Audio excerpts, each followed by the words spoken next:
Subscribe कीजिए हमारे channel को और बेल आइकन को दबाइए ताकि आपको मिलती रहें इसी तरह की वीडियोस। अगर आपको हमारी वीडियोस पसंद आती हैं तो प्लीज़ इन्हें ज़्यादा से ज़्यादा लाइक कीजिए, कमेंट कीजिए और शेयर कीजिए।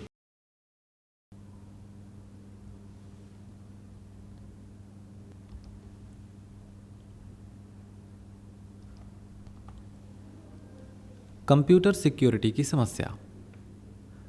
कंप्यूटर सिक्योरिटी की समस्या एक बहुत ही गंभीर समस्या है और इस समस्या के कई सारे कारण हैं। इनमें से कंप्यूटर सिस्टम में बगी सॉफ्टवेयर का प्रयोग करना और यूज़र्स का गलिबल होना, दैट मीन्स ऐसे यूज़र्स जिन्हें आसानी से बेवकूफ़ बना करके उनसे एटीएम के पिन, बैंक अकाउंट डिटेल्स और पासवर्ड जैसी इन्फॉर्मेशन को बड़ी ही आसानी से प्राप्त किया जा सकता है, ऐसे यूज़र गलिबल यूज़र कहलाते हैं। अगर किसी कंप्यूटर सिस्टम में ये दोनों ही मौजूद हैं, दैट मीन्स उस कंप्यूटर में एक बगी सॉफ्टवेयर प्रयोग किया जा रहा है और यूज़ करने वाला एक गलिबल यूज़र है, तो उस सिचुएशन में ये एक बहुत ही घातक कॉम्बिनेशन तैयार होता है और ये हमारी कंप्यूटर सिक्योरिटी के लिए एक खतरा पैदा करता है।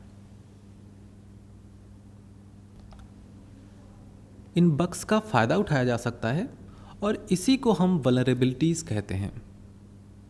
अब यहाँ पर मुख्य रूप से 3 इश्यूज आते हैं। पहला, वल्नरेबिलिटीज़ के लिए मार्केट प्लेस। यहाँ पर जो वल्नरेबिलिटीज़ होती हैं इन्हें किसी दूसरे व्यक्ति को बेच करके पैसे प्राप्त किए जाते हैं। दूसरा, ओन्ड मशीन्स या फिर बॉटनेट्स के लिए मार्केट प्लेस। यहाँ पर ज़ॉम्बी मशीन्स का प्रयोग करके पैसे प्राप्त किए जाते हैं। और तीसरा, पहले से ही ओन्ड क्लाइंट मशीन्स से प्रॉफिट प्राप्त करने के ऐसे बहुत सारे तरीके मार्केट में मौजूद हैं, जैसे कि किसी कंप्यूटर सिस्टम में मालवेयर को इंजेक्ट करना। इस तरह के मालवेयर ज़रूरी नहीं है कि इंजेक्ट करने के तुरंत बाद ही हमारे कंप्यूटर सिस्टम में एक्टिवेट हो जाएं। ये हमारे सिस्टम में ऐसे ही पड़े रहते हैं और ये एडवांस सिस्टम थ्रेट के रूप में मौजूद रहते हैं। बाद में इन्हीं मशीन्स को जिनमें मालवेयर को इंजेक्ट किया गया है बॉटनेट्स के तौर पर प्रयोग किया जा सकता है।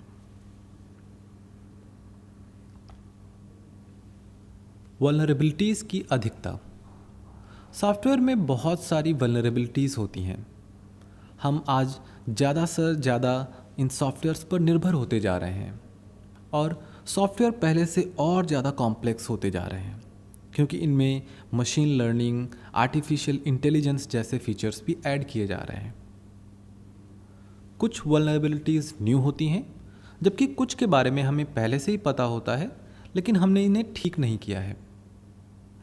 बात करें अगर सबसे खतरनाक वल्नरेबिलिटीज़ की तो ये 0 डे वल्नरेबिलिटीज़ होती हैं।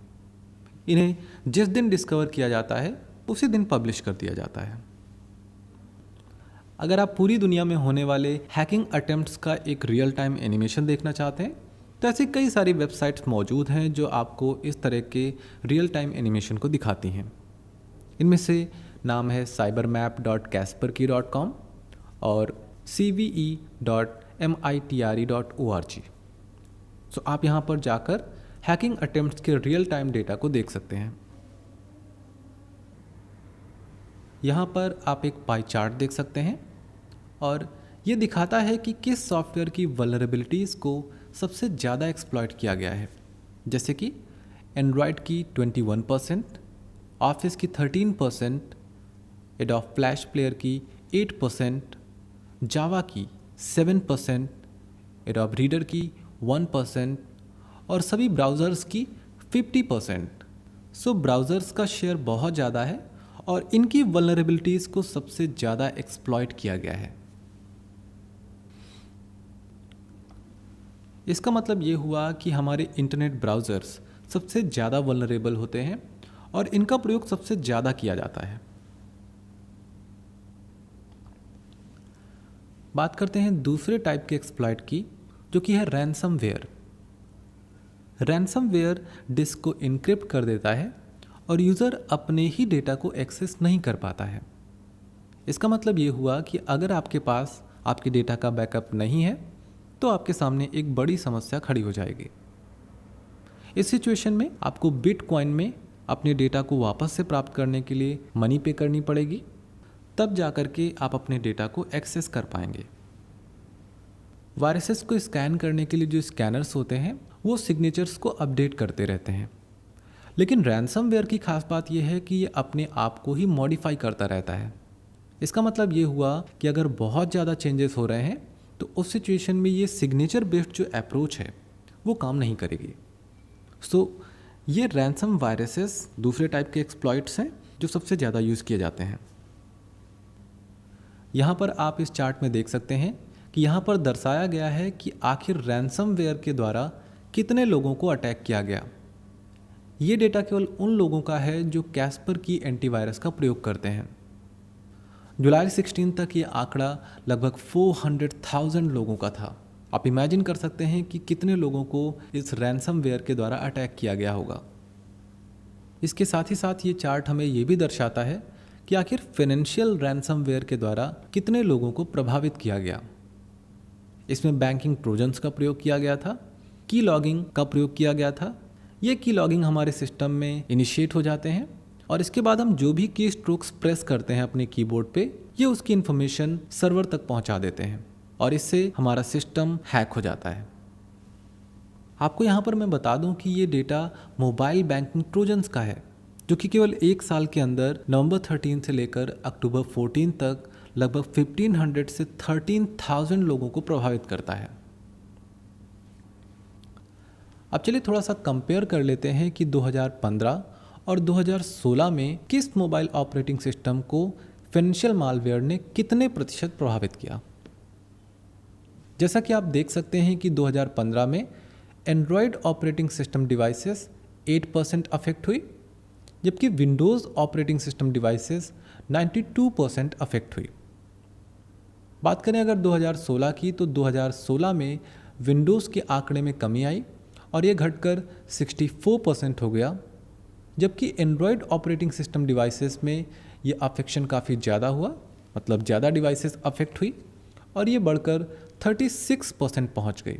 सो आप देख सकते हैं कि आंकड़ा 8% से बढ़कर 36% हो गया। अब चलिए इसके कुछ एग्जाम्पल्स के बारे में बात करते हैं।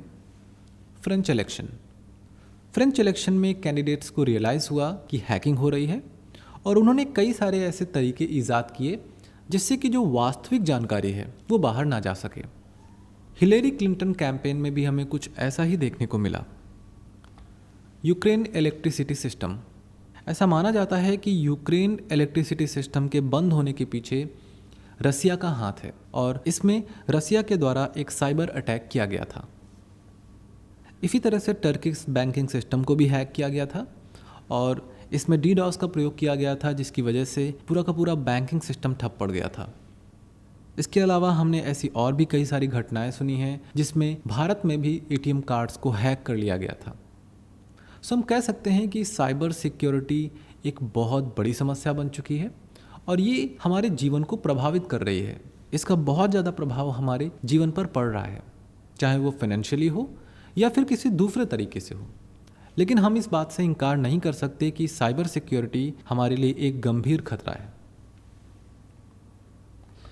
एक बात जो यहाँ पर सामने निकल कर आती है वो ये है कि साइबर सिक्योरिटी के लिए बजट एलोकेशन हमारी कंट्री में बढ़ाने की बहुत ज़रूरत है।